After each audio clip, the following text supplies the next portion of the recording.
Well, somebody's going to use it one day.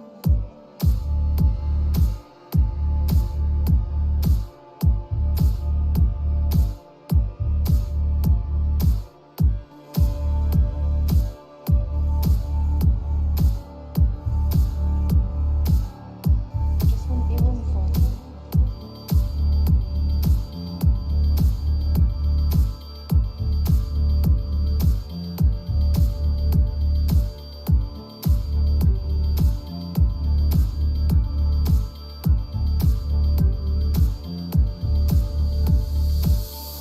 There just wouldn't be room for it. There just wouldn't be room for it. Hello.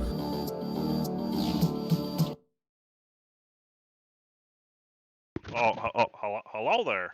Hello.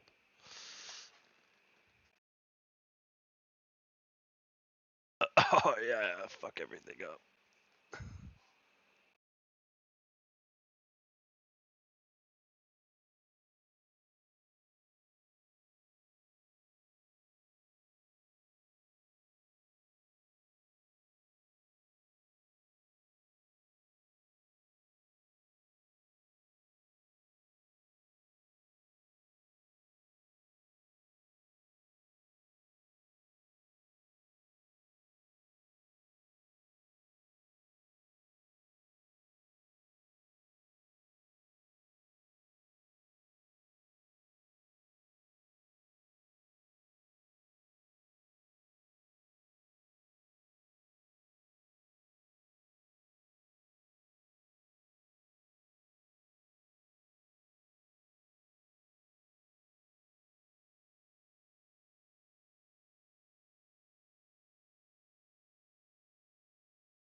Expectaions po.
Peacock hat.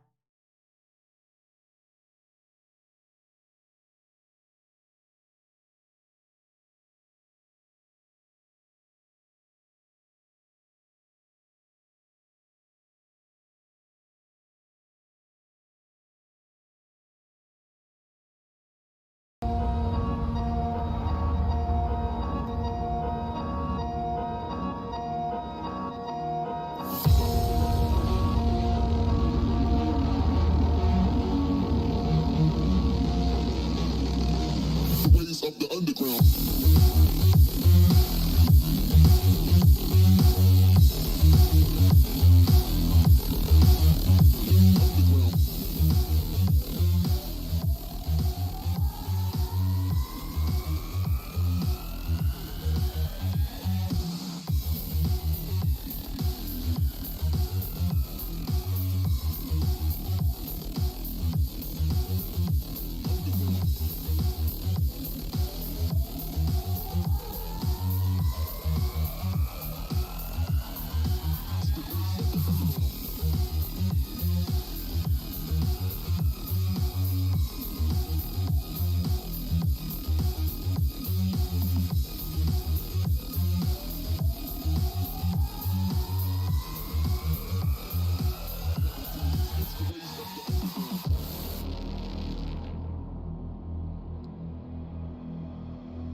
Good evening, everybody. We got a Division E matchup. Lowered Expectations versus the A team. Um, Map bands, we have Braxis and Tomb of the Spider Queen, Cursed Hollow, and Towers of Doom. The A team went ahead and they picked Sky Temple. Let's go ahead and get over into the draft.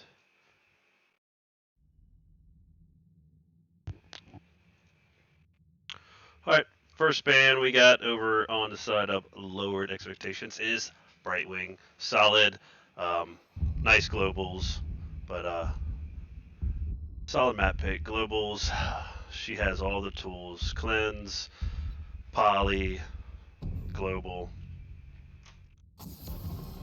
And the second ban is going to be Alaric. Now, that's like the second time I've seen a Alaric ban going to lowered expectation. So I'm going to assume that is a target ban. But somebody over there is playing a good Alaric.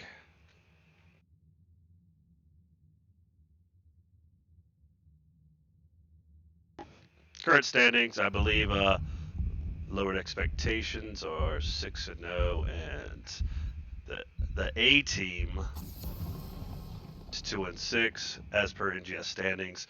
And second band is going to be Johanna. For the alliance above all. First pickup from lowered expectations is going to be Anduin.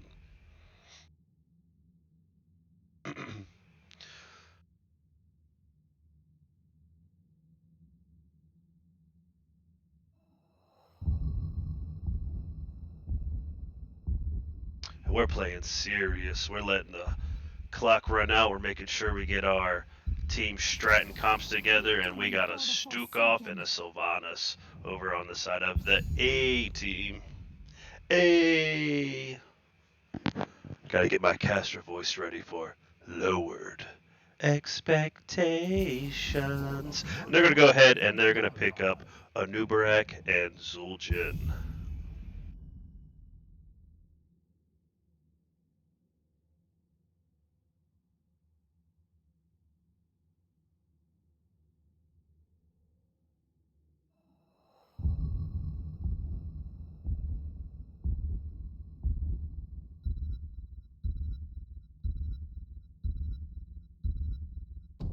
All right, going into the third ban phase, and we have Chromie. Chromie's a monster on that objective, dropping sands on everybody's head. So, solid ban. And Diablo, the Lord of Terra.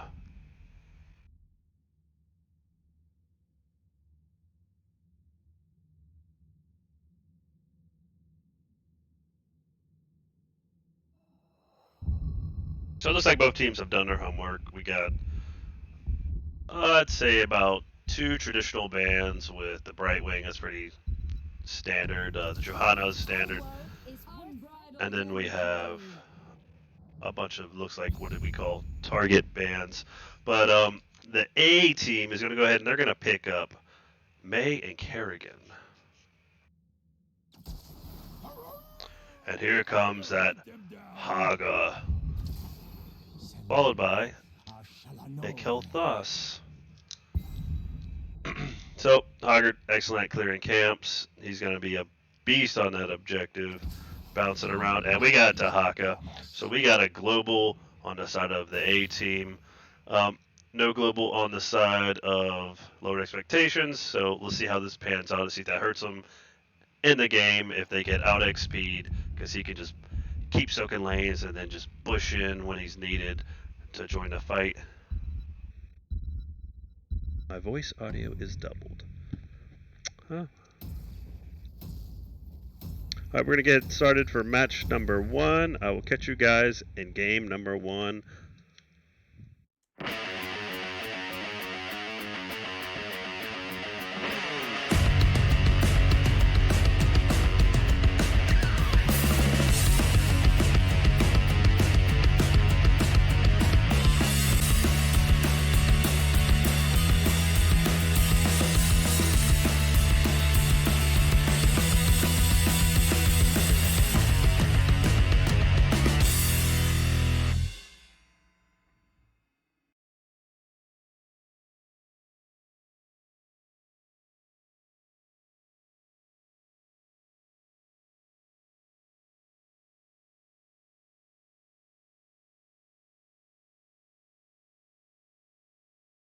Check.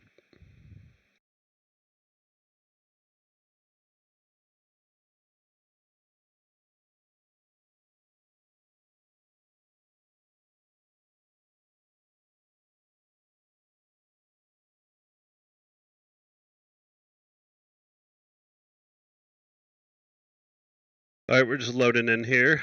Hopefully I fix my audio situation so you don't hear it twice.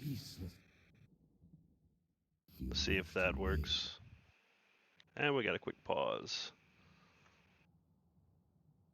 Yeah, let me know how I fix my audio. I have too many things selected. I appreciate it. Appreciate it, kid.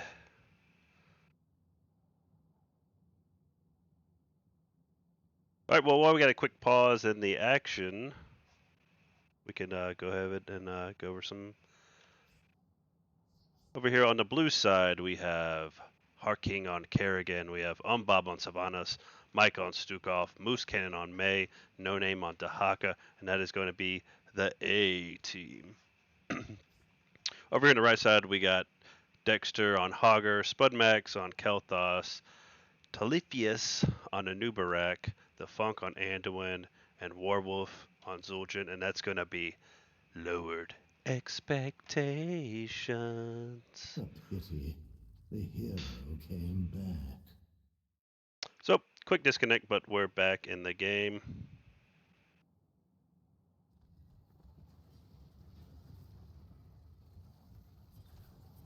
The temple opens in 10 seconds. 5, 4, 3, 2, 1. Let your battle begin.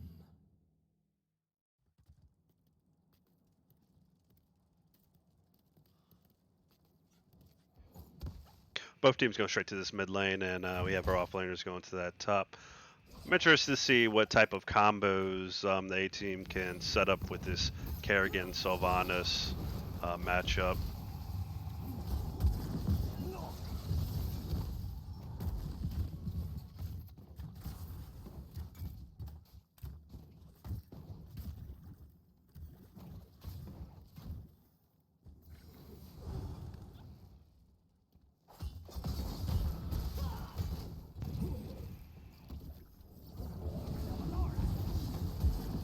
May have a light bomb, a Nubarek.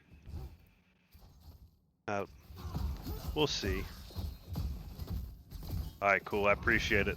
Thanks for letting me know I fixed the audio.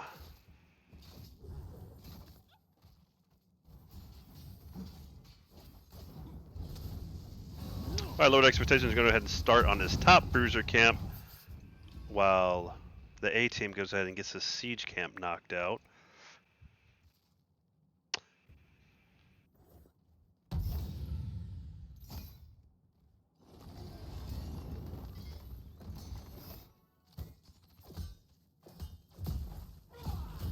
Lord Expectations taking a little time on that top camp. They're trying to get back to lanes and soak. Missing some soak here, but it looks like Hoggard is rotating mid to get this soak while the format pushes that top lane with that camp. But the A team is quick behind them. They know what's going on.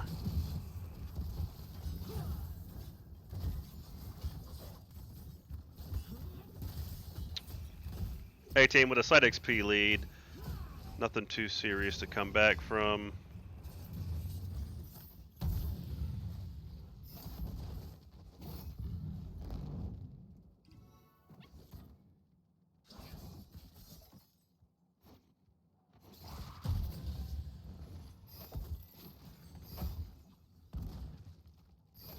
The light of the sun grows within the temples. Soon they shall bask in my glory. We have our first temple phase. It's going to be a 2 temple phase. Let's see how both teams execute this objective. But the A team's going to head and they're going to push this top lane with this Sylvanas with just a Nubarek in that top lane with the camp pushing. This should give them some structure damage, but they're going to go ahead and send Anduin up top, Kelthos top.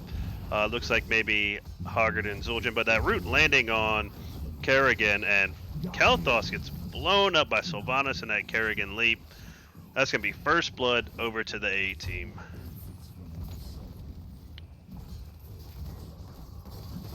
And they're not even going for that tower. They're going to get as much tower pressure as they can, but beautiful, beautiful, beautiful Blizzard stun by that Mei with a follow-up with that Karen. to get a second kill over for the A team. They got this front wall down now. They're going to go ahead and start on this objective. That camp is down. They got 2 kills out of it.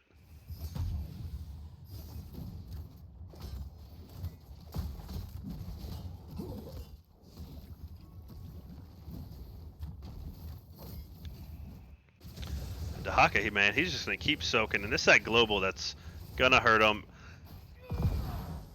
if they're not careful. He can just push the lanes, get that XP.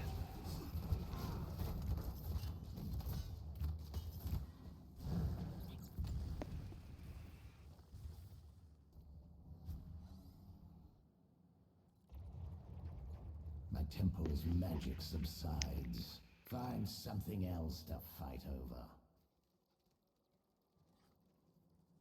A team pulling away a little bit with a full level lead, but that can change with a good team fight.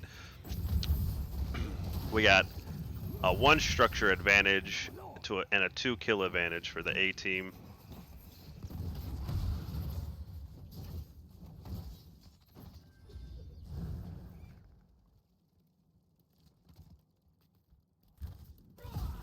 The A team looking pretty solid. They're going against a undefeated, lowered expectations, and they're looking really good in this early game. Savants is going to go ahead and shut down this bottom keep. Blizzard's going to go off, barely missing that Zul'jin. Kerrigan's going to dive in on that tower, get a little bit more pressure.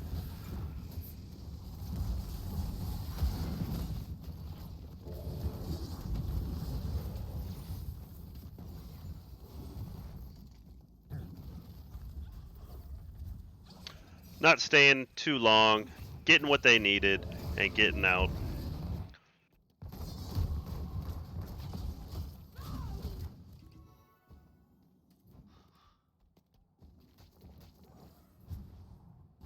And here's the beauty of Hoggard, clearing camps like a boss. Oof, and Zul'jin gets caught out of place. Kerrigan makes him pay for it. And that is going to be a triple. 3 kills to none, going over for the A team.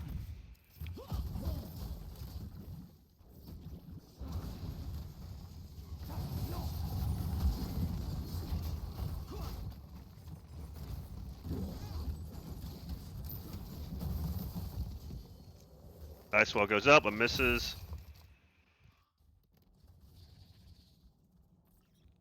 Yeah, I love that ice wall followed up by a blizzard combo. As soon as you drop that ice wall, you wait about a second, you drop that blizzard, and that's a back-to-back CC stun. But Hoggard's coming in, he's knocking him loose. Kerrigan's gonna go pop her goon. Pyrobest glows off onto that Stukov. Stukov's in trouble. Stukov is going down. Nice CC follow up by a Nubarek, and that's gonna kill that Kerrigan, and that's a double kill for lowered expectations. And they're back in this game, back tied up with XP, and they're gonna go ahead and get this bottom tower for free. We got a quick break into action. We'll try to go over level 10s. We have Ultralisk, Wailing Arrow, Massive Shove, Ice Wall, Adaptation, Horde Pit, Pyroblast, Cocoon, Light Bomb, and Taz Dingo. Red team has crushed the fort.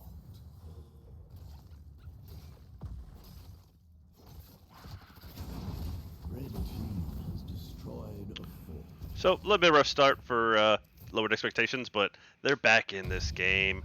They're just about caught up on everything.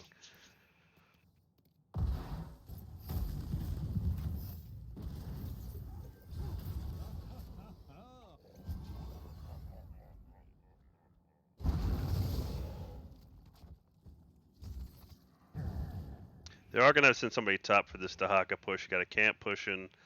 He's a monster to kill, especially with adaptation.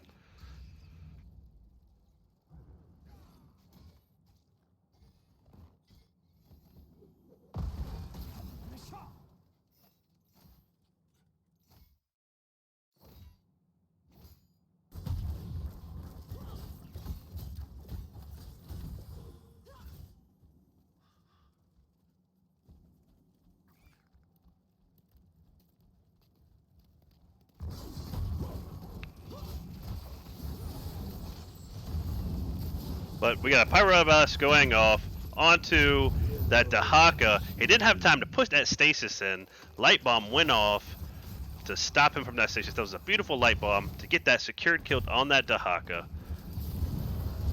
May goes in. Silence popped up on Zul'jin, followed up by the Kerrigan, blowing him up. Blizzard's going off. Hoggard Horde Pit jumps in the back line, and he's spinning on that back line like crazy. And now the A team is on retreat. That is a 1-for-1 kill. Man, that freaking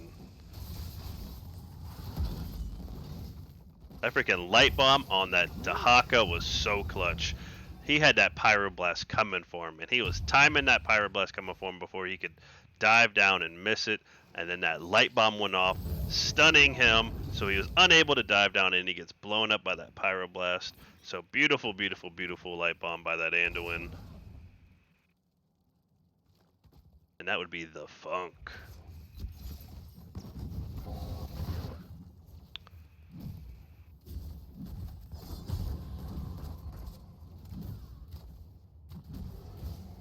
Two tower phase. We got the A team on this top one, Dahaka on this bottom one. Let's see how he's standing up. Yeah, he's not taking much damage. Blue team has crushed. But I feel like they should be using Dahaka to maybe soak this top lane or get this soak at this bottom lane. But they're gonna keep him on objective.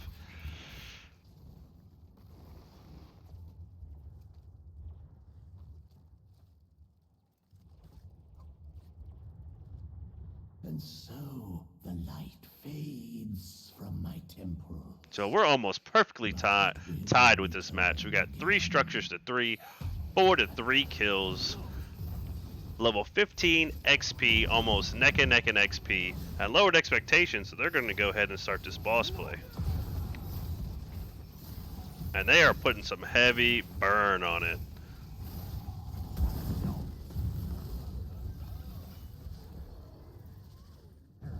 You gotta risk it for the biscuit. And now they get the camp.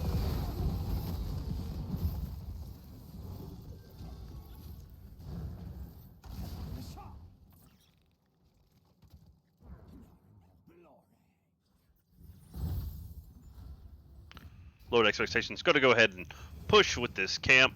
And this boss. But they gotta be careful. Level 16's coming online. And Sylvana's looking a little crazy right here. I don't know if y'all see this, but she has this giant spike hanging out of her. Anubarak dives in, misses. Ice Wall goes off. That misses as well. Blizzard popping off. Hoggard and Anubarak going to get caught in that Blizzard. Going to be a shove by that Stuke off. Silence on Hoggard. He's going to get blown up. Anduin's going to go down by that Kerrigan. Beautiful, beautiful, beautiful defensive play by the A team. Soon they shall bask in my glory. Yeah, I think that Blizzard really messed Hoggard up. He was taking tower shots, stuck in a Blizzard. Nothing he could do there. Kerrigan jumping on him. I think Kerrigan jumped on that Anduin, took him out. Oh my god, look at the health. Needs one shot. Flows through the temples. Guardians, do not let these mortals. But lowered expectation, they're in a little trouble here. Zul'jin's split, he's popping down to killable, but I don't think he's gonna make it. Yeah, he's gonna go down. They're gonna go ahead and give this objective, probably get this camp, knock down this keep, clear this camp. They got a lot of things they can do while the A team is on objective.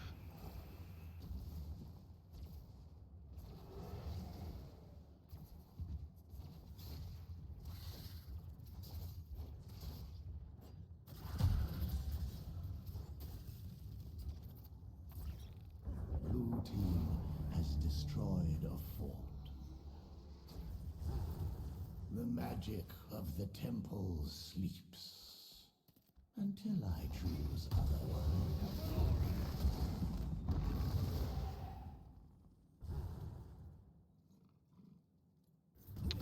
So pretty even matchup, man. This is a great match. It can go every way. Sylvanas is just hanging around with this giant spike coming out of her. I don't know if y'all can see that, but it's looking pretty cray. What you doing, Sylv? What's that, baby girl?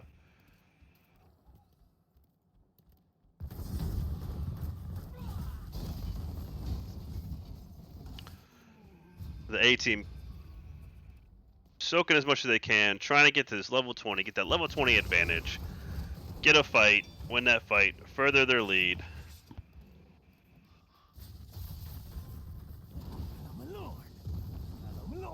But they need to watch the rotation. We got a 5-man team looking for a bush gank. Hugger in the bottom lane.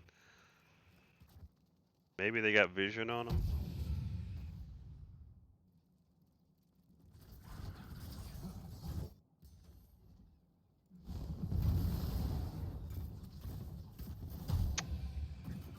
If you're lowered expectations, man, it's almost like you want to take a fight, find a fight before they get to level 20, get caught up in XP. But it is going to be a 2-temple phase. Let's see if the A team goes for that full fight rather than putting 5 men on an objective. They got level 20s, they got the advantage. My magic flows through the temples. Guardians, do not let these mortals. I don't know, what do you do when you've lowered expectations? It's a 5v4, they got level 20s, but it's still a 5v4. Oh, and Dahaka bushes in. So the A team going for that fight. Lowered expectations. They heard that Dahaka bush sound, and they're backing off. So good call, good smart play by lowered expectations.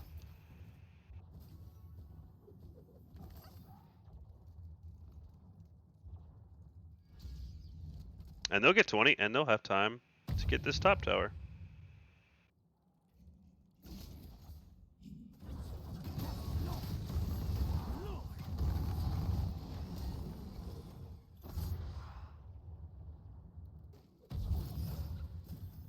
But we have a boss play coming from the A team.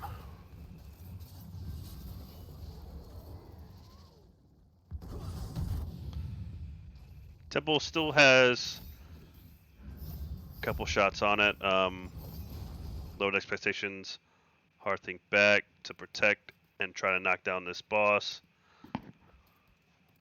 Oh, freaking Unicorn Sylvanas. Stolen enough. That's crazy. Cocoon on that Sylvanas. It looks like they're just trying to keep her from poking. Now, did a new wreck go for the level 20 upgrade? Ice Wall going off. That's a 2-man Ice Wall. Doesn't get the... Oh, but a beautiful silence. Taz Dingo popped. Pyroblast is going off. The A team is super low. Everybody's super low. I don't even know where to go. Hogger's in the back line doing massive damage. I did not know where to concentrate on that fight. It was all over the place.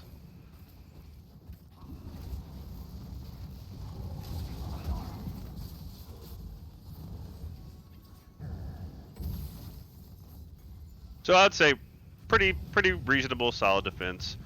You lost one hero. You got the enemy team really low, made them retreat. You defeated the boss before it did any core damage. But you are down 2 keeps.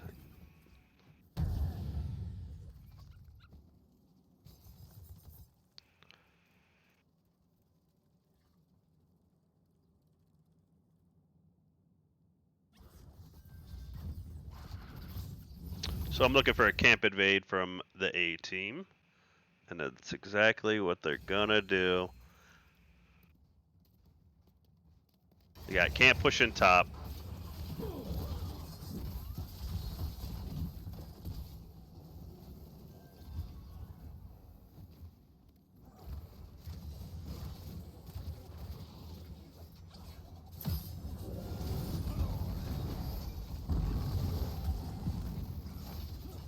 Load Expectations should get this clamp, these 2 camps cleared, and have time to get on an objective.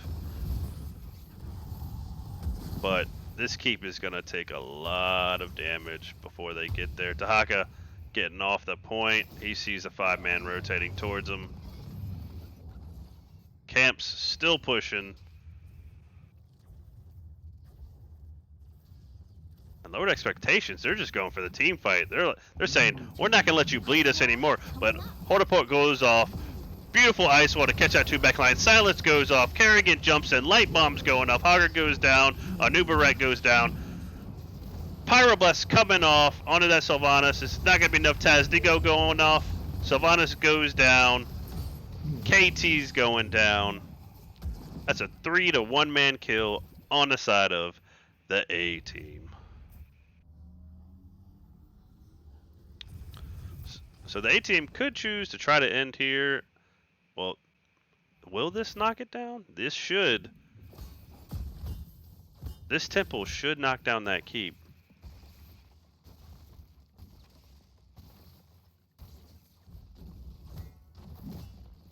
Yep, and that has not much that Load Expectations can do, but sit and watch their keep go.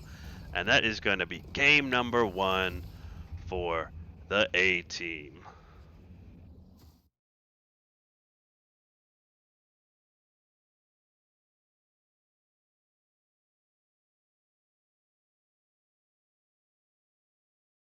Whew. Man, what a game. Both teams were just evenly matched all game. Let's go over some stats. 108k siege damage followed by Dahako with 111. Hogger with 138. KT with 120. 40k damage for KT. Top damage followed up by Hoggard. Oh, followed up by Zul'jin with 31. 25. Hoggard. Sylvanas putting about 29k damage. Kerrigan with 4 kills. I'm expecting a Kerrigan man after that match. 16k XP, 17k XP from Dahaka. Let me go ahead and update the stats.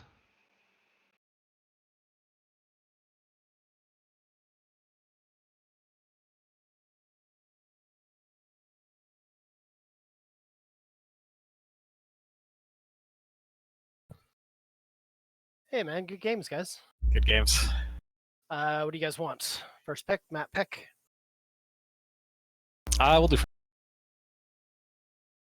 Oops, and I was in the wrong lobby. Let me back out of that. Blue team. Okay.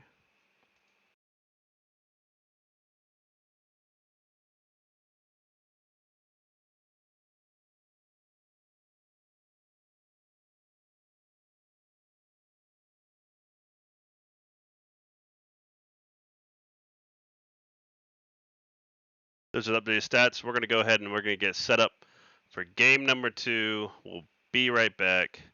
Stay tuned because I feel like we're going for a game 3 series. 6-0, lowered expectations. Got their first map loss versus the A team. We will be right back, getting set up for match number 2. Catch you guys soon.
All right, looks like we have the A team picking Infernal Shrines for our second map.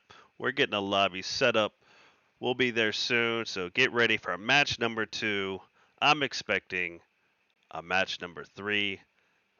Both teams evenly matched. Can't wait to watch. See you guys soon.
All right, and we're back for the best of 3 match. Game number 1, going over to the A team. The underdogs coming in strong versus the undefeated lowered expectations.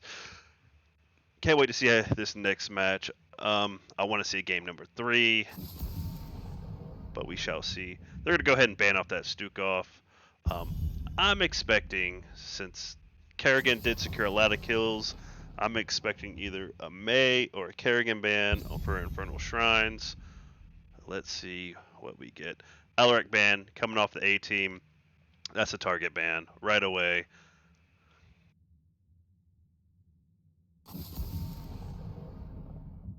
And Sylvanas. Solid respect ban. Those silent arrows, wailing arrow was putting in super work on lowered expectations. They were having problems with that silence, so that's going to be a respect band. And let's go ahead and jump into first pick. And KT banned by the A team. That is also going to be a respect band. And we got a first pick Anduin.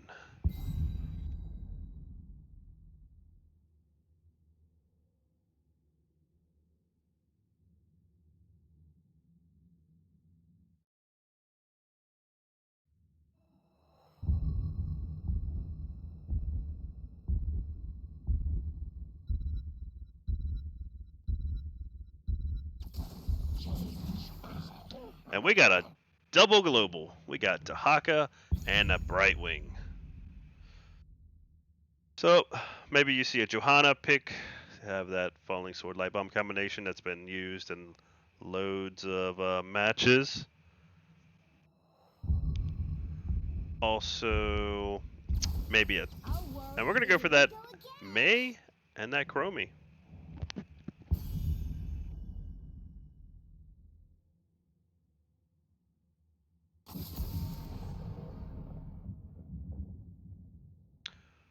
And there goes another Hoggard respect band.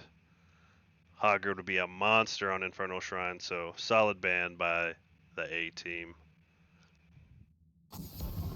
And Kerrigan, and we have another respect band. Kerrigan putting in good work. That last match, I think she got 4 kills to 1.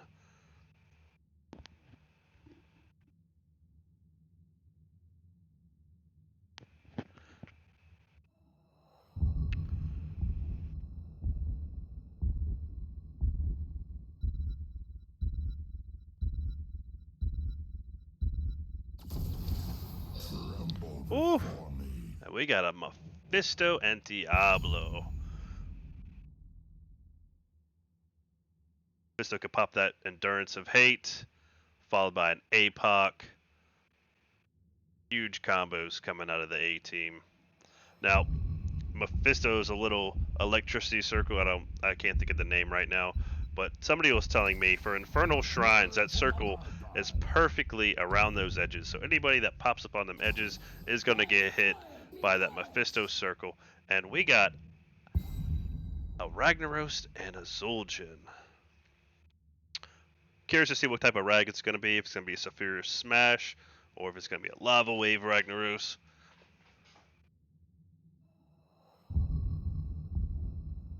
But we could go into May Ice Will Fire by Blizzard, followed by a Smash Ragnaros. That would be freaking huge.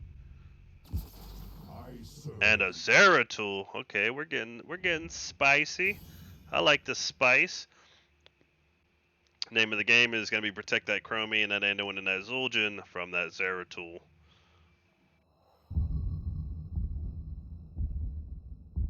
But we're hopping into match number 2, best of 3. The A team won the first one. Let's see if Lowered Expectations can come back. I will catch you guys to game number 2 on Infernal Shrines.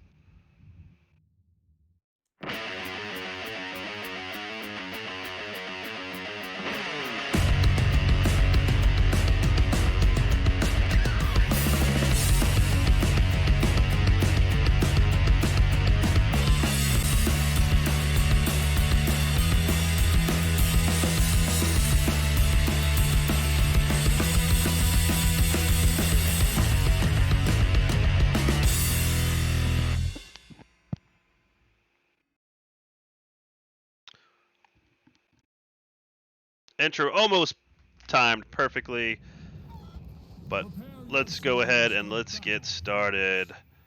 We got Harking on Zeratul, we got Umbop on Mephisto, No Name on Dahaka, Mike on that Brightwing, Moose Cannon on Diablo, and that is going to be the A team. On the right side, we have Dexter on that Ragnaros, Spudmax on Chromie, the Funk on Anduin, Talifius on May, and Warwolf on Zul'jin, and that's going to be Lowered Expectations. I'm going to keep saying that until y'all get annoyed with it. Working on my singing voice. Got to work on that sexy caster voice for late night hots.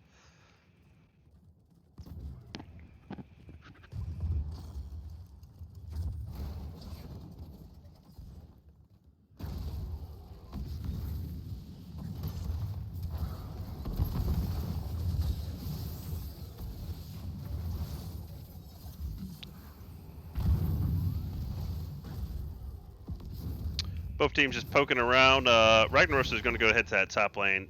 Get ahead on that soak. Looks like we have a standard 4-man rotation mid-bot.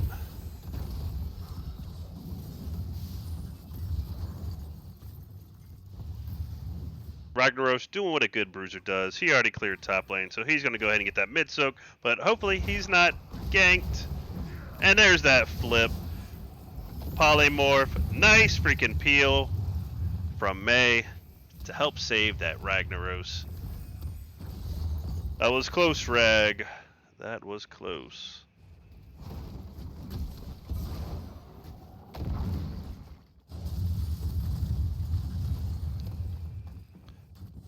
Yep. 4 needs to work on that solid communication with that offlaner. If they know that offlaner is going mid for soak, they need to be like, hey, they're coming up to you.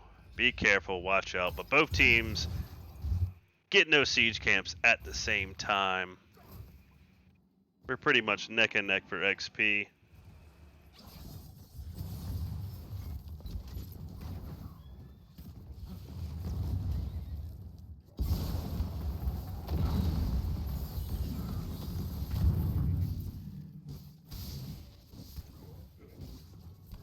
Curious to see what type of Ragnaros we're going for.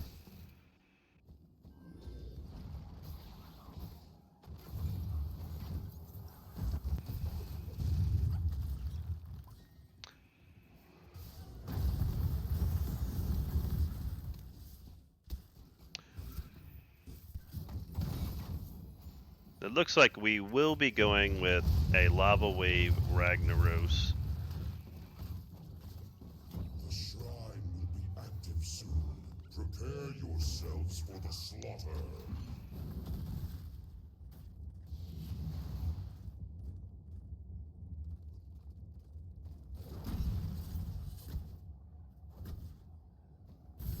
Lord Expectations already getting set up on this first objective.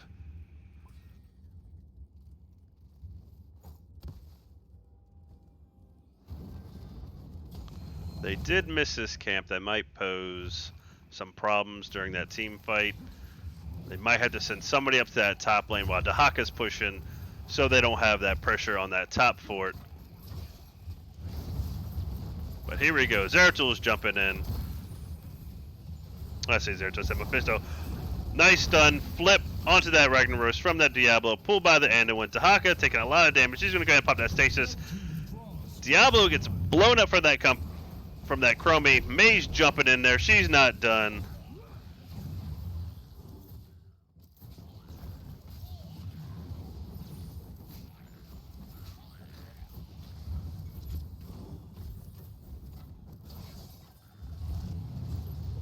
And first objective is going to go over to Lowered Expectations with a Mortar Punisher.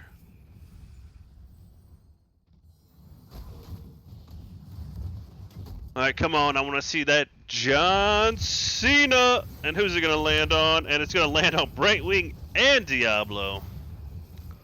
And it's just chasing that Brightwing down.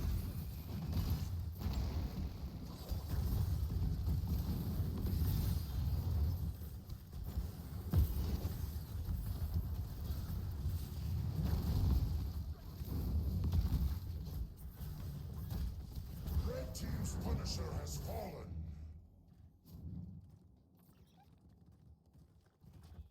So it looks like the A team kept Zeratul in lane to soak and brought, instead of, well, Zeratul's going to go ahead and telly out, but it looks like they kept Zeratul in lane to soak and brought the Dahaka to help with that Punisher. Dahaka's a beefier boy and he could pretty much tank that Punisher for a while Zeratul will probably get blown up rather quickly. But Diablo looking for a charge.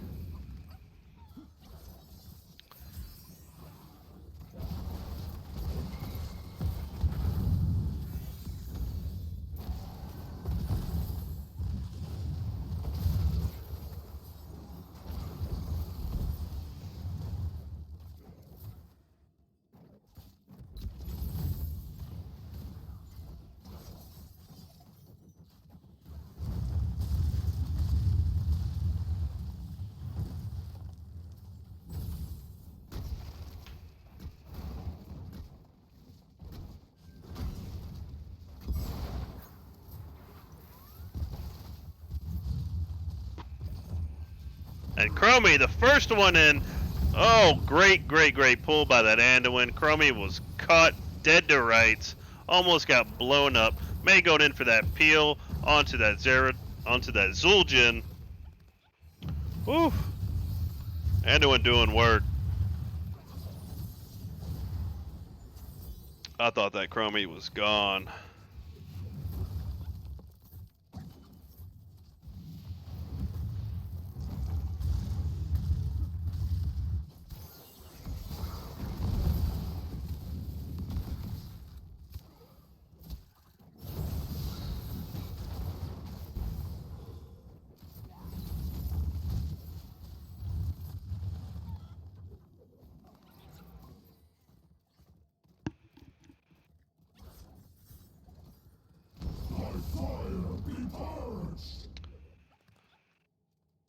Level 10's coming online for both teams. We have Might of the Nerazim. APOC going up on that Chromie. Oh, that combo barely misses that Chromie. Ice Wall goes off onto that back line. Blizzard's going to get caught onto that Diablo. Brightwing's going to zoom in and heal him up. Whew. Man, Diablo barely missed that charge flip APOC combo onto that Chromie. I'm not sure what slowed him down. If he gets... And Rag, he's going to be in trouble. Charge flip. Light bomb going off to protect him.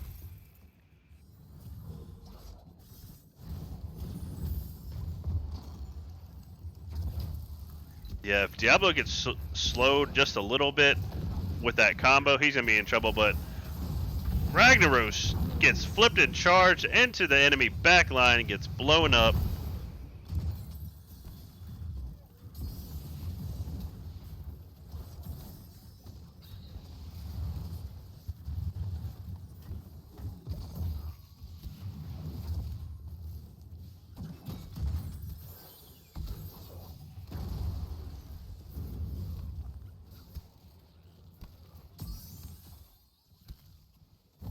So it looks like Lord Expectations are just going to give this one up and go ahead and soak lanes, probably get this bottom tower down. Now Ragnaros can jump in this tower, help protect it.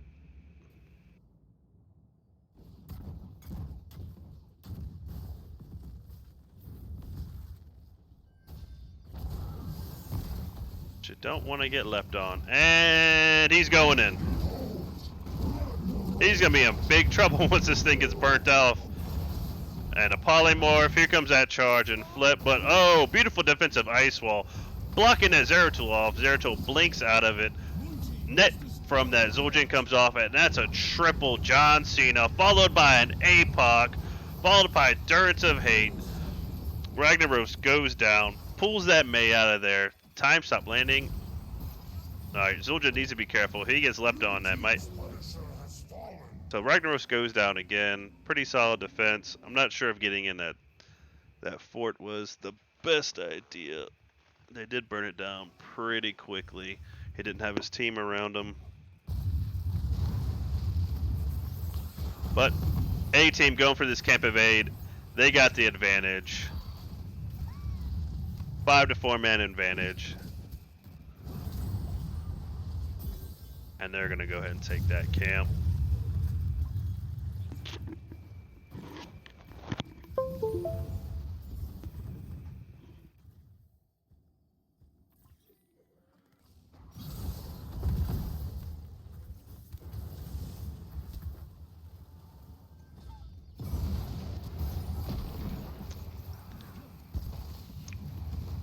Still a close match, anybody's match. I mean, just look at this XP. XP's neck and neck. You got 5 to 5 on structures, 2 to 1 kills.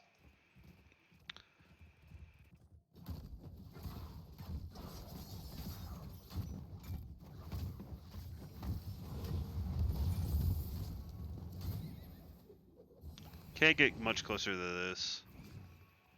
And we got that Endurance of Hate, Adaptation, Blink Heal, APOC, Lava Wave, Slowing Sands, Light Bomb, Ice Wall, and Taz Dingo.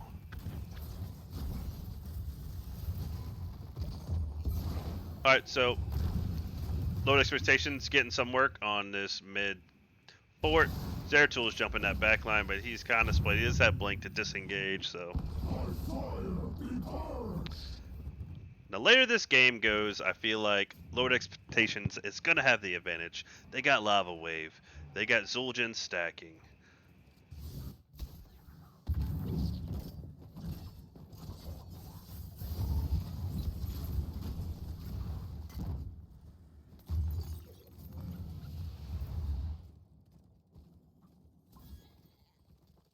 I don't play enough Zul'jin. I need to figure out what that net is called. Ensnare, okay. A shrine gathers power. Claim it. Yeah, I think Zul'jin's one of them. He's at like 1 here, but anyways, we got a 5-man rotation. APOC going off, charge, flip, landing on, nice pull from Anduin to save him out of that beautiful combination set up by Diablo. Ensnare going off, Ice Wall going off, Slowing Sands, beautiful follow-up route, Light Bomb coming in, but Light Bomb is missed. Taz Dingo pop. There goes that Diablo. We're gonna have a baby Diablo. Woo! And they're still going at it. They're still going. They're on that chase. Man, beautiful, beautiful timings and combinations from Lowered Expectations, man. Diablo is back up, but we got a low soul baby Diablo. Charge flip going on to that Ragnaros, followed by a polymorph. Zeratul in big trouble. Zeratul's going to go down. Endurance of Hate popping off, but it's going to be a little too late. Beautiful peel by that May. And it looks like the second objective is going over to Lowered Expectations. Yeah, beautiful peel with that May.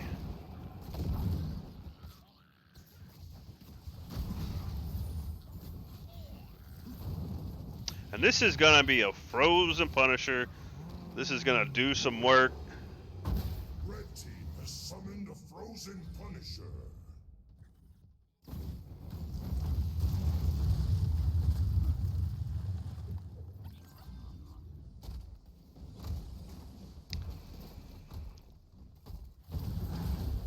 Two-man leap on a Mephisto and Diablo. They're going to go ahead and they're going to pull it to this keep. Now, Lowered Expectations plays their cards right. Ice Wall popping off. Beautiful stasis to get away by that Dahaka.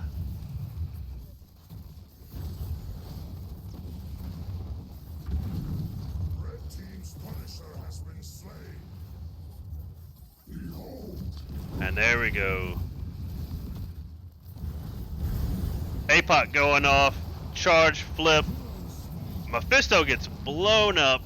Dahaka's going down. Brightwing! Oh, nice blink by that Brightwing to make it out of there. And that's going to be a keep over to Lowered Expectations. Great play by Dexter on that Ragnaros to jump in that tower, put massive amounts of damage on the team.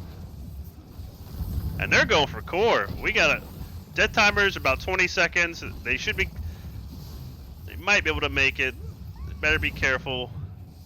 But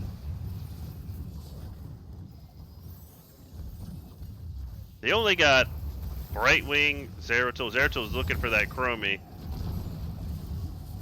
Chromie's in trouble. Slow and Sands popped.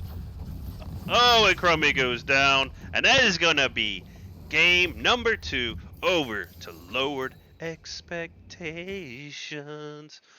Woo! And we got a game number 3, folks. All right.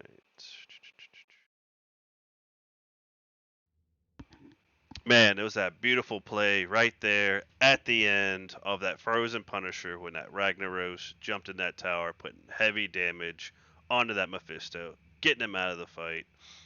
I can't remember who. There was another follow-up kill. I want to say it was Diablo was the second follow-up kill.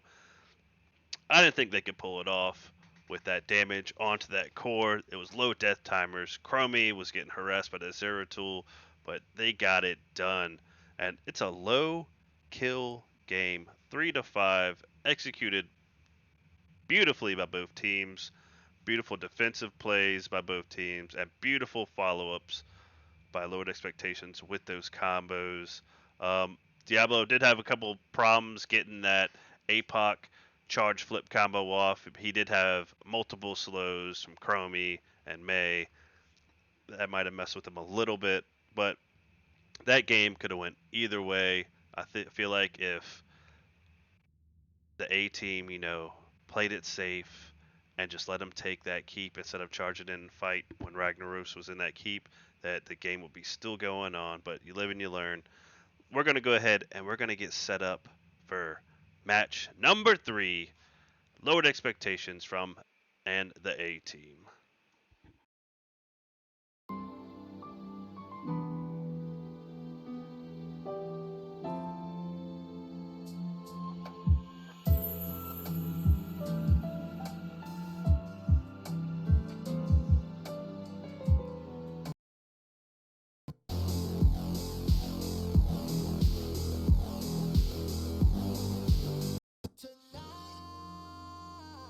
Remix.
All right, folks, and we're back. We got best of three match number three.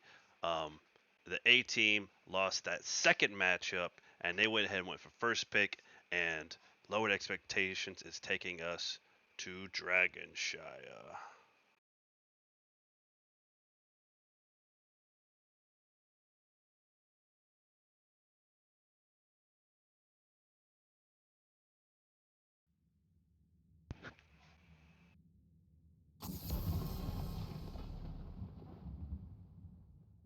And we have an Alarak ban, and that's been a target ban for this best of three series.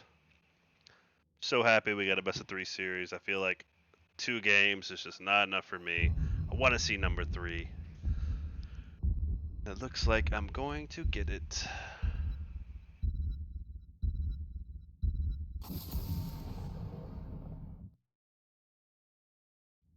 And they banned that Dahaka. Dahaka picked twice by the A team, and he's awesome. He's gonna be an awesome pick for Dragonshire. So Let's go ahead and get him out of here.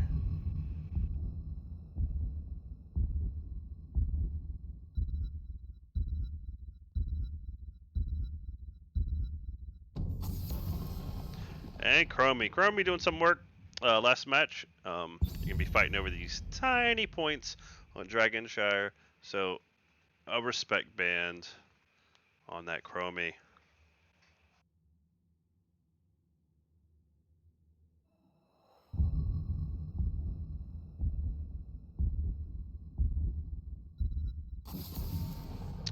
And another respect band with that Stukov. First pick, and they're going to go ahead and insta-lock that Anduin. They ain't playing games. The A-team wants this win. They're ready to go.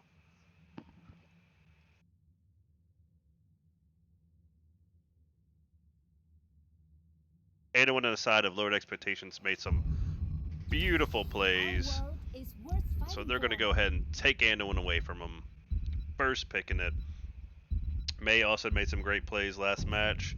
So if it's broke, if it ain't broke, don't fix it. Let's go ahead and pick up that May. Kel'Thas coming back out. Played match 1, banned match 2, coming out for match 3. Unfortunately, you can't ban them all. And we got a Johanna. We got a possible Falling Sword Light Bump combination that I've seen in so many matches in NGS this season. And that Sylvanas. That was giving them hell with that silence. So, looks like the A-team, they got a squad. They got a scary, scary lineup going on over there on the side of the A-team. Let's see how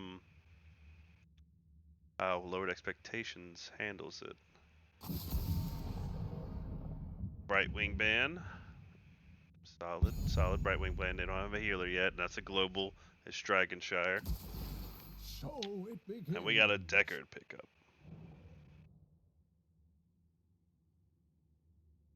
I stand ready.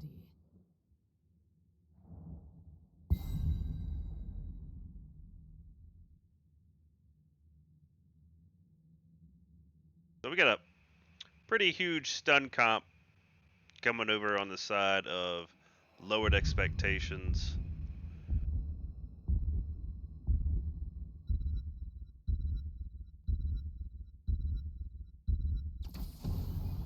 The O-Ring. The wait is over. And a Cassia. I like it.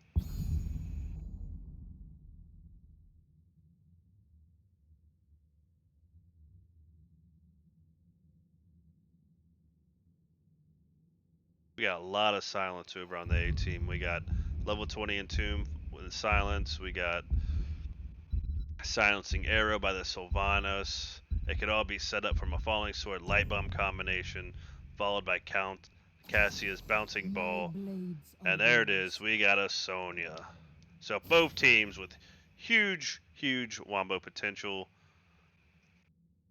Let's see who can pull it off the best.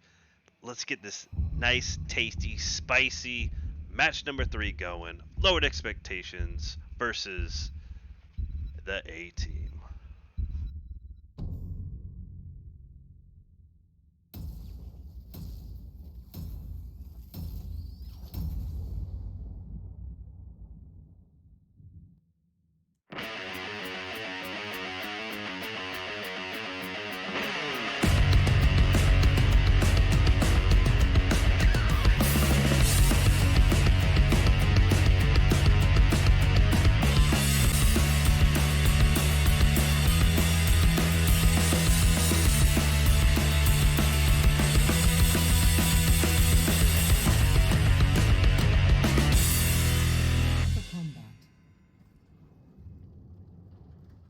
All right, match 3 of the best of 3 match. Lowered Expectations versus the A-team. We got Harkin on that Cassia, Bob on Sylvanas, Mike on Anduin, No Name on Leoric, Moose Cannon on Johanna, Dexter on Sonya, Spudmax on KT, Warwolf on Vala, the Funk on Dexter, then Telefius on May, And I just want to say this has been an amazing, beautiful series to cast. We made it. We're in that marathon mode. Match number 3. I can't wait to see it. Beautiful play by both teams. But there can only be one victor.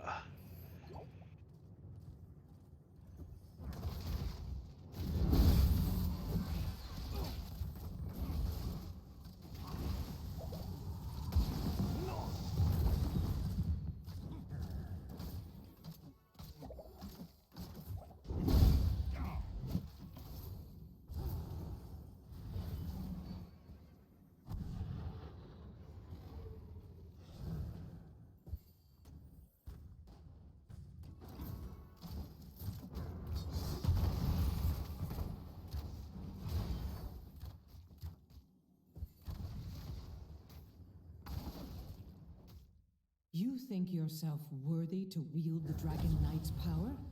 Prove it. Take control of the shrines.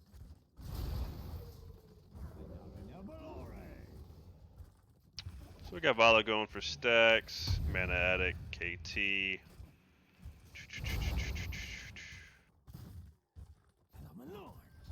Cassia also going for stacks. Capture the shrines, inherit the Dragon Knight's power, and lay waste to this forsaken kingdom. We got a double blind Johanna.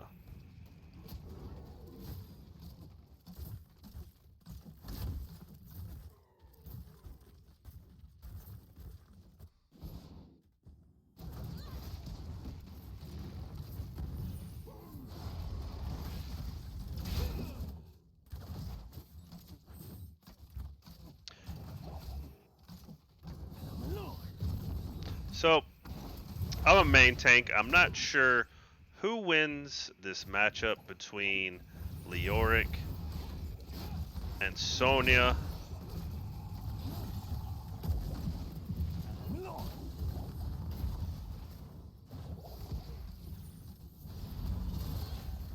But Vala's in some trouble. She's getting blind. She's going out. Nice freaking peel by that Mei. Sonya goes down. Cassia's in trouble. She's... Ooh! She's gonna make it barely.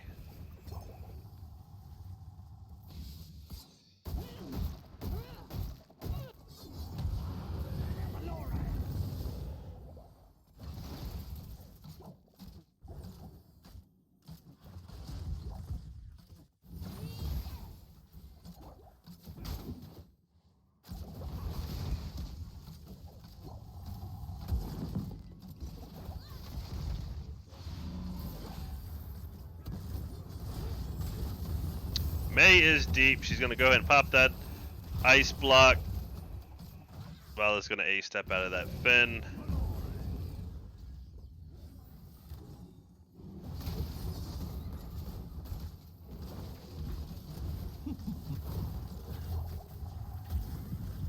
But Cassie is in some trouble, taking heavy damage from that Mei. But Mei taking heavy damage. She's... Oh, she's not gonna make it.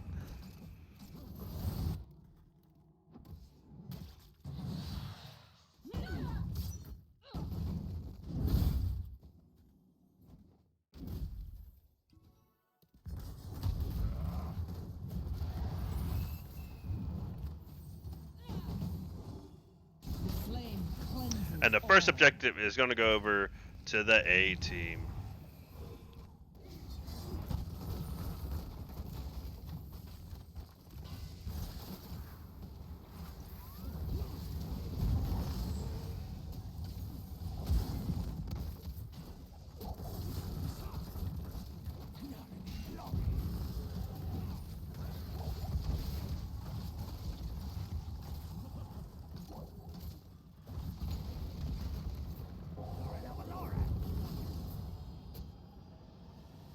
I have seen enough. For now.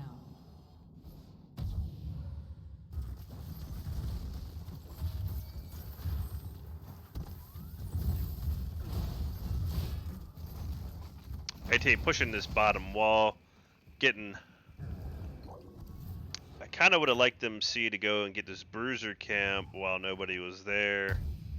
Then you'd have a bruiser camp. You could have went for a possible invade with that bruiser camp pushing, then got your camp.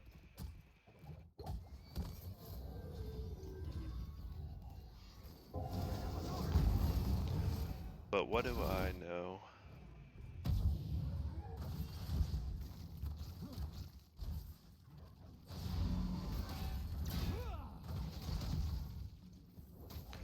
Lowered Expectations with about a half a level lead of XP. We got 1 kill to 1, 6 to 6 structures. We're pretty much even again. Both teams putting a great performance. It looks like Lowered Expectations is gonna go for this bottom. Nope.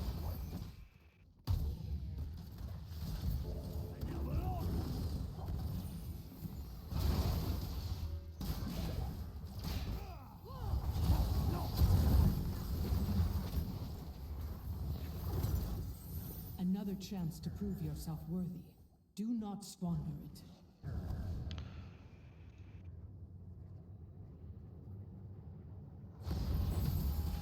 Lowered Expectations to go for that mid soak, while the A team is going to go ahead and take this bottom camp.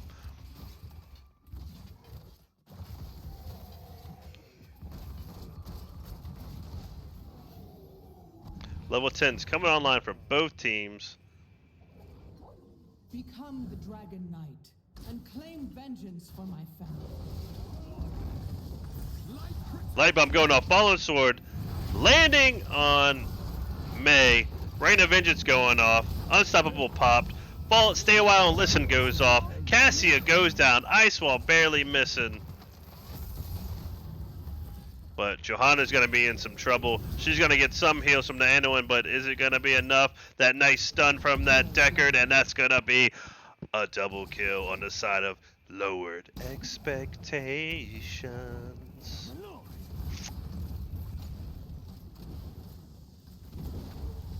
Go ahead to this top bruiser fight. Let's see who's winning this one.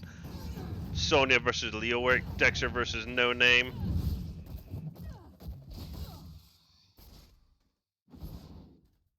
Your world is upside down.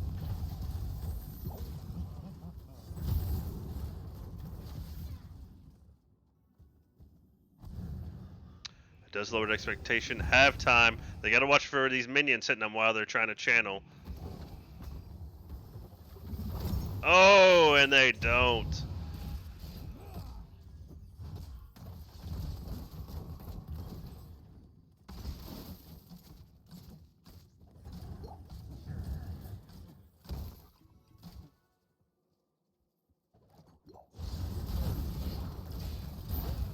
Ice Wall popping off. That's a 2-man Ice Wall followed by that Blizzard.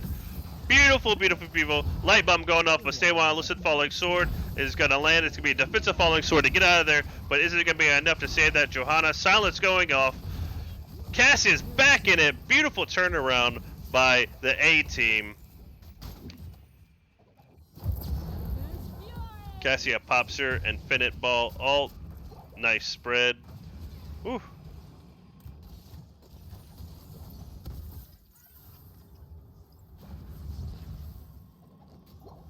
We have Ice Wall, Stay a While and Listen, Rain of Vengeance, Pyrobast, Leap, Falling Sword, Entomb, Light Bomb, Wailing Arrow, and Ball Lightning. Yeah, it's a super close match.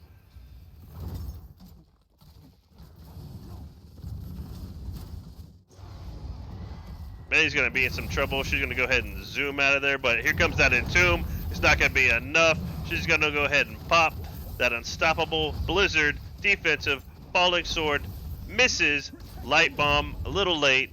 Cassia comes in, Sonya jumps in, Rain of Vengeance follows up onto that Sylvanas. Sylvanas is trouble, beautiful Stay a While and Listen landing on 3. Leoric's going to go down, Pyroblast on Sylvanas, and that's a 2-man kill for Lowered Expectations. Ooh, man, these turnaround fights have been crazy. Sonya's going to go ahead and channel. Beautiful, beautiful leap by Sonya. Second objective, going over to Lowered Expectations.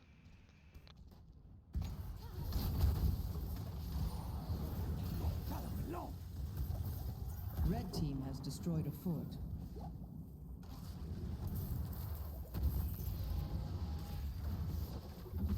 So what do you do if you're the A team? Do you let that dragon keep pushing, or do you let this 4-man push that bottom?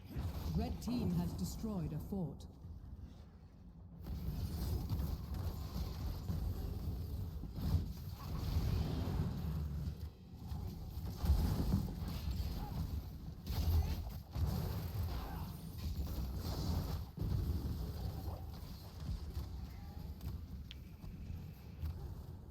Sonya getting out there. Load Expectations needs to be careful.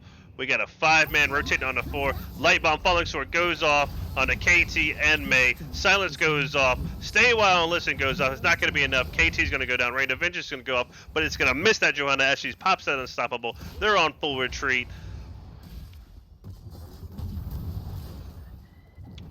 Vala's in trouble, but beautiful heals by that Dexter.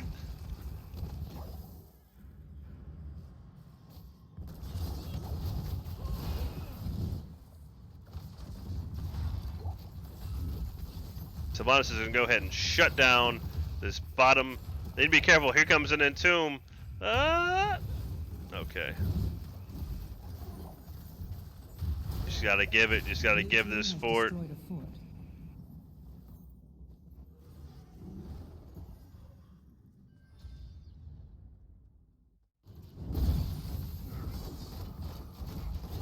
A-team going to go ahead and take this bottom camp. And we got a camp invading this top lane.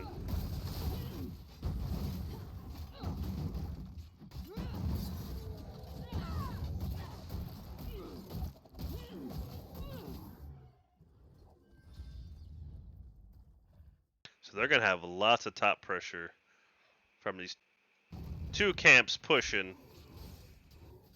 So beautiful macro play. Power gathers within the shrines. Seize them and become the new Dragon Knight.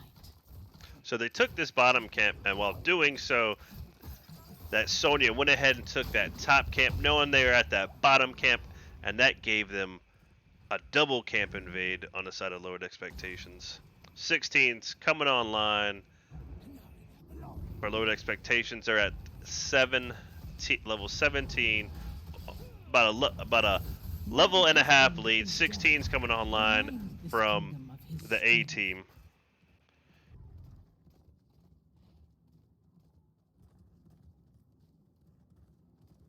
Possible New York gank coming up. I like the call. It's tasty. Rain of Vengeance. Boom. Leorick's gone.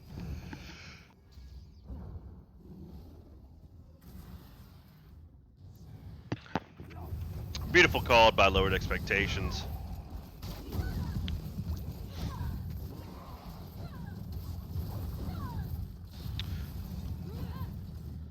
Red team has destroyed a fort.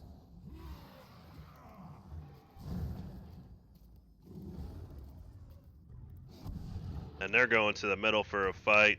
Leorick's lagging behind, but he's almost back in about a second. The A team backing off. They got vision on him. They see him coming. But even Talontiers, Johanna's looking to fight. They're looking to catch up in XP before level 20s get online. And there he goes. We're looking for an Entomb. Falling Sword. Ice Wall on that backline. Entomb goes off. There's double Entomb. Stay a while and listen goes off. Leap goes off. Pyroblast goes off. Another Rain of Vengeance. That's a double kill. Triple kill. Sonya's in that backline. She's going to make it out. That's a 4-man kill on the side of Lowered Expectations. Sheesh.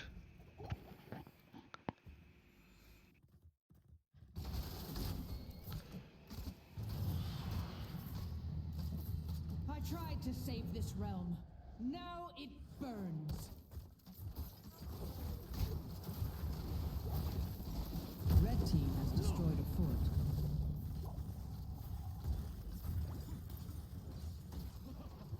See what Lowered Expectations tries to do. They go ahead and they get that safe, secure mid keep, and it looks like they will. They're not going to try to end here. Death timer's super low, but it is a level 20 dragon. They're probably going to play it safe. Red team has destroyed a fort. The A team has a deadly wombo combo that they could set off, so they need to be careful. So they're going to play it safe, and they're going to get these 2 keeps.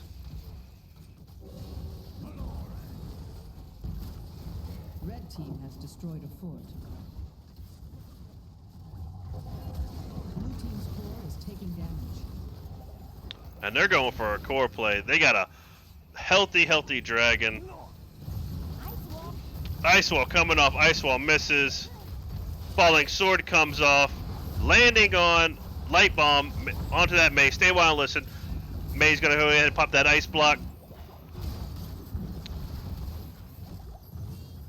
They're putting heavy damage, but that's a kill on that KT. And that's going to be game number 3 to Lowered Expectations. And they're going to take this series. GG. What a game.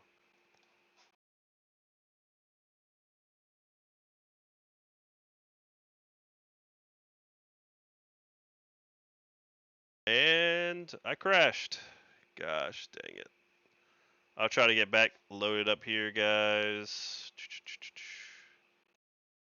Let's see. Update my standings.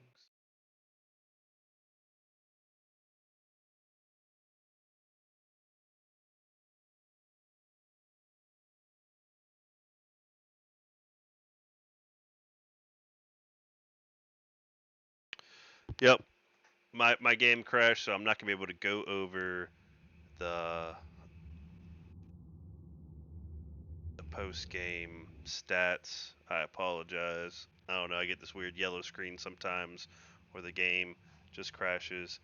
I'm gonna go ahead and get set up and see if I can get an interview with Lowered Expectations.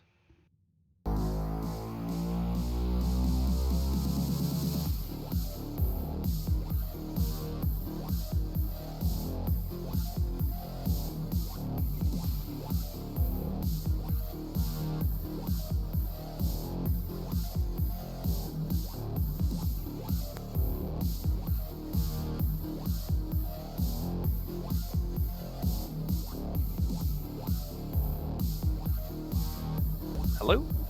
Hey, what's going on?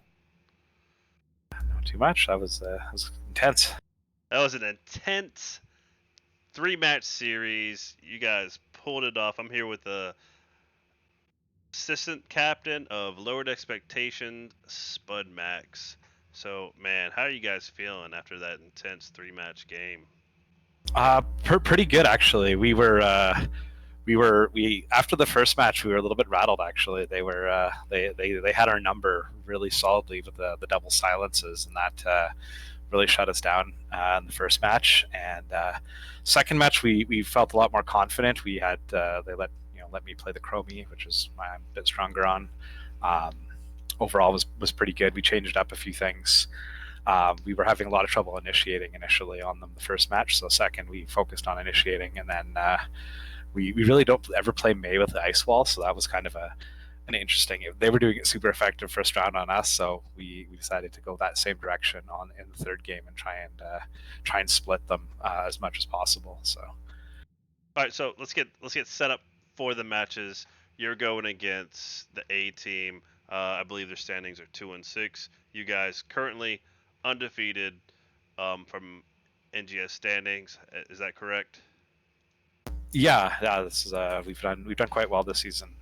This was one of the teams where we one of our other teams that we play often scrim with had told us that their win was quite hard, so we were brought our A game this time. All right, so going into game number 1, match number 1, what type of research did you guys do for this team?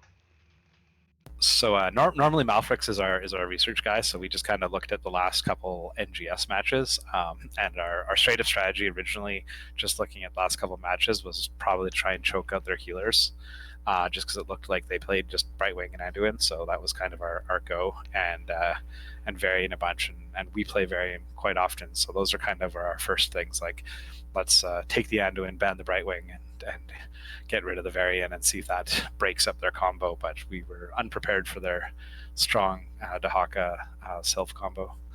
Yeah, I mean those silences. Y'all would go to engage. Y'all would get hit by a silence. Y'all would fight a little bit. I'm like, oh my god, we're silenced. Freaking health was going down, and they would get a kill. But going into match number one, Sky Temple. Like, how confident are you guys going into Sky Temple? You got Dahaka, which is a global. What was your plan going into Sky Temple? So originally the plan was that my team was mad at me that I chose Sky Temple. I'm like, oh, we haven't played Sky Temple in a while, so let's do it. So we didn't really have too much of a plan. Like our default bans, the team was like, let's get rid of Braxis and Towers of Doom. We hate it. And then I was like, oh, well, they banned Braxis, so I don't know. Cursed Hollow we generally don't do great on. So I was surprised when they picked Sky Temple. We haven't played it much in any of the NGS stuff at all, so it was kind of a bit of a surprise for us. Probably not our strongest map overall. So what was your plan? You had a global. They had a global. Y'all didn't. What were y'all thinking in terms of macro and how to keep up with this global that's going to be soaking lanes and then pushing to objectives to fight? Yeah, we really didn't have an answer with it. Normally, at least the last couple teams we played against, we kind of were a little overconfident. Even with like globals and stuff, like they were basically matching our rotations 100%. So like, you know, we weren't getting any experience advantage or anything like that. So we were trying really hard on the initial get the camps, get the timing down, but we never ended up kind of getting there. And the Dahaka globals ended up being really effective for them. So right at the end of Sky Temple, man, they ended up with I think it was a three-man kill, and there's basically nothing y'all could do but watch that tower just blow down your core, and y'all lose that first match. So being a team that's pretty much undefeated all season, how did y'all take that first map loss, and what was going on to get y'all ready for game number two? Sure. Yeah. No. Basically, the first game was basically like they just like going into that like, man, they're just shutting us down. Like, you know, the Stukov, as I said, we didn't really expect that. So like, you know, we thought we kind of had kind of crippled their healer pool. But the double silence was basically, you know, I was playing mage. It sucked. It sucked for everyone. It was just like we weren't getting our abilities off. Warwolf on Zul'jin didn't get his stacks, so we were just like, man, we need to be a bit more careful on this and try and stack up, Right. get our stuff going a lot better. That was the biggest thing, and then we also kind of thought that we kind of underestimated the depth of their hero pool and stuff. So we also had to think a bit more strategic of the ban instead of just playing a more aggro team, something a bit more defensive. All right, so I believe we're going into match number two, Infernal Shrines, and I believe the A team, they picked Infernal Shrines. So what was your game plan for Infernal Shrines? Were y'all happy that they picked Infernal Shrines? Because I believe I watched y'all play it. I know a lot of players and a lot of teams love Infernal Shrines. So what was going on with that? Yeah, no, we played Infernal Shrines fairly frequently. We're pretty confident on it. We enjoy it, like especially if they let me, like, you know, that match they let me chromie, which was really nice because I love being able to slowing sands and choke the point out, and we're pretty good at clearing the objective. So that was pretty good. The guys were a little bit worried that they were gonna ban out some more of our mages, but because like I was hoping I wasn't be forced to do like a Li Ming or something, because that would have been brutal. But Chromie's still pretty good at clearing it, and then, you know, with again the Zul'jin clearing it, the guys was pretty quick too. All right, so we're gonna go over that last fight on Infernal Shrines. You got a frozen Punisher, and it's pushing down that fort. It gets the fort down. Ragnaros jumps in a tower, and then they look to engage. Um, Ragnaros does heavy damage on that Mephisto, takes down that Mephisto, and then your team just pounces on him, and y'all go to core. How were the comms going during that fight? They were pretty intense. Like we were not like 100% initially on the core, but as soon as we got the Mephisto, we were like, well, we can probably get it. We had the Punisher, so there was lots of enthusiasm, and we just decided to make the play. Like it's we do like to rush the core calls sometimes. We took it a bit more safe in the third round, but the second one we decided just to kind of to push it, even if we would end up wiping. And their Zeratul was really picking on me, so I actually wasn't getting much damage on it on the end, even though we'd taken out Mephisto and cleared the way quite early. Yeah, that core call, man, was right down to the wire. Like Zeratul's all over you. He gets the kill on you. I believe somebody else was going down, but y'all just had enough damage to get that core down. It could have turned around. So great gameplay for match number 2. We're gonna go ahead and jump into match number 3, Dragonshire, and I believe y'all picked Dragonshire, correct? Yeah, we play Dragonshire a lot just in general. So it's always been a pretty fun map. I usually play if I do heal, I usually do Brightwing, so I like doing the global on that one. So but we decided we weren't going to go that way. They banned the Chromie that time, so right. We had a little bit of a fumble in our draft initially too.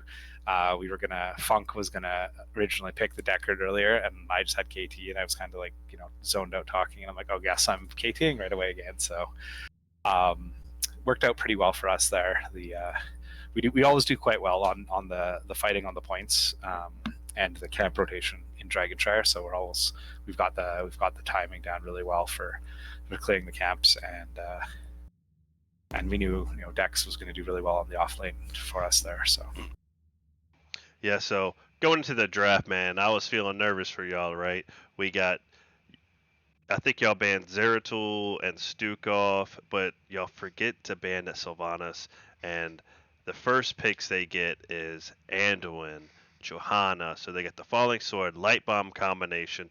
Then they get that Sylvanas that did a load of work with that silence in that game number 1. So they got a huge combo going for them. So what was the game plan and the strategy with that huge wombo combo that y'all had?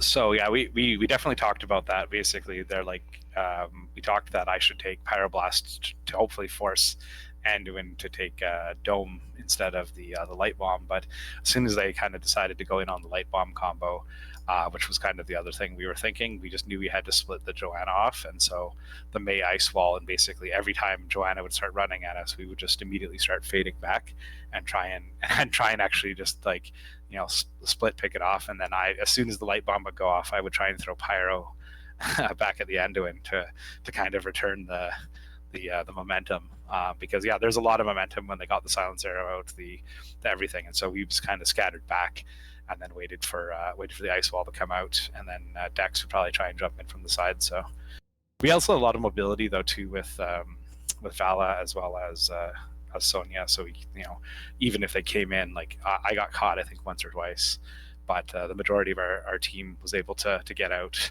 And then Deckard also had some pretty good sleeps, like coming out of the ice wall, which was awesome. I wasn't sure if he was going to go Lornado or the sleep, but the sleep definitely, or like the Stale Wild Listen, was the great play, because Johanna would jump in, ice wall would go out, Stale Wildness would happen, they'd be split, and we would either get one person like immediately destroyed or pick them pretty close to, and then the momentum would definitely shift on them really quickly after that. Yeah, I'm gonna go over some just beautiful counter engagements and engagements y'all had. Y'all are at that bot lane, and Sonya's at that top. But Leoric comes down. The A team is looking for a 5v4 advantage fight. Leoric comes in, lands a beautiful entomb, and the next thing you know, Johanna just comes out of nowhere with this huge leap, basically landing on the damage and the healer, knocking them out of the fight, and then you get a follow-up ice wall into a blizzard. Rain of Vengeance was popping off, and then a freaking stay a while and listen follow up to finish them off. So how were the comms and what was going on with that? Did y'all say, hey, Sonya, we need you down here now, Leoric's coming, or was that just something naturally Sonya did? That Sony was trying to finish it up, and I think that we were calling for it. But when the entomb went out, we basically called that. I forget who got entombed. I wasn't seeing it initially, but when they got entombed, they were like, "No, it's over for me. Just let it happen." And everyone was like, "No, we say no," and we kept fighting it, and it was definitely shaky going into that fight. It wasn't super confident on that. Like we'd assumed that whoever got entombed was done, and we were just going to retreat, but then we got the ice wall to stay a while and listen, and the momentum shifted again for us. Yeah, so beautiful, beautiful counter fights. There was both teams back and forth, all just about all three matches. Man, it was just boom, boom, boom. It looked like one team was winning, then the counters would come out, and then they would be on retreat. But let's go ahead and talk about the turnaround. And my opinion for that game, it's y'all decide to group up and go top and kill that Leoric right when objective's spawning. Yeah, so that was actually kind of like a funny thing. We were just kind of like a little rattled, and we were like, okay, let's go top and push a little bit. And someone's like, the Ark is like, we're not gonna get him. He's gonna get away. But we're like, well, we're already here, so let's do it. And I'm like, we haven't done many ganks, and so we closed on him, and we actually just assumed we were just gonna kind of drive him away and take the point. We thought he would be able to spirit walk away, but we got him pretty good, and that actually turned out to be really awesome for us because we got some value top, and then we're able to counter push on them. So that fight leads to the last dragon. The last dragon. It looks like y'all were playing it safe. You had two keeps left. You knocked down the mid keep. You knocked down the top keep, and then there was that core call. Um, so who was it that made that call? Said, you know what, we got a half dragon. And in my mind, it's like, you got a level 20 dragon. You might as well send that thing to core. So what was the conversation with that end call? Yeah, so Dex wasn't sure, like they were coming back up, and Dex was in the dragon at the time, and he was like, let's just get the keep because we were so close in the second match for the core call. We wanted to take it safe, and we did have the level advantage at the time, so we figured we would get the like for sure get the keep, and then if we had to withdraw. But then basically once we got the third keep, we turned to the thing, and we still had health on the dragon, so we're just like, yeah, let's go for it. Even if we full wipe here, like everything was pushed in. So it was a little bit of a safe play at the end there for us. Yeah, safe play, well executed. Great match. I'm glad I got to cast this match for you guys. Second cast for you guys. I'm looking to cast for you guys in the future. You guys have been putting on great performances. Any shout outs that you would like to give at this time? Yeah, for sure. Shout out to the whole other team, the A team. They played excellently. They were super chill, setting up the game, and out to the team captain. Super awesome to play against them. They presented a really good challenge for us, so it was we were right on the edge. So big shout out to them. All right, so going further into the season, I'm assuming that y'all are at the top of the division. Any teams you're looking at as opposed like looking at as in like, oh man, that's gonna be a hard team, or any teams you're getting prepared for, or any teams that are on your radar for your next matches coming up? Yeah, I think the basically the three teams we were kind of all looking out forward were probably Liquid Metal, the Nerd Herders, and then the A team, based on their as I said, performance against Blackman Street, who we play often with. But probably I'd say Liquid Metal and Nerd Herders are the two. They're basically also undefeated in there, and we haven't played them before, so those are kind of the two teams we're looking at. We've played a few of the other teams. Private Potato, I think, was in D Division with us last year, so we're looking forward to those ones as well. But I think Liquid Metal and Nerd Herders are the two that are there. But I think we're not playing them for a fair amount yet. I think they're like our last matchup based on the agenda. Yeah, so I'm excited to see a Liquid Metal match. I know those guys over at the Bull Moose Party. They're linked up over there at the Nerd Party chat and hang out with them guys. So hopefully I'll be able to cast